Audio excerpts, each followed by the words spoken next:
Okay, question number 49, which is from software engineering. A company needs to develop digital signal processing software for one of the newest inventions.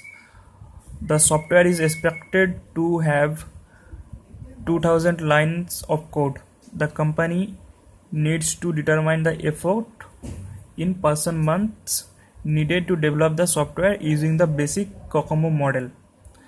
The multiplicative factor for this model is given 2.2 for the software development on embedded system, while the exponential factor is 1.5. What is the estimated effort in person per month?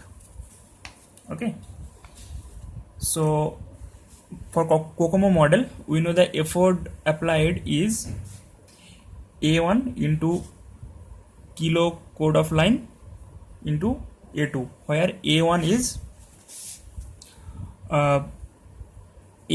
the multiplicative factor, that is given here 2.2, and A2 is the exponential factor, which is given as 1.5.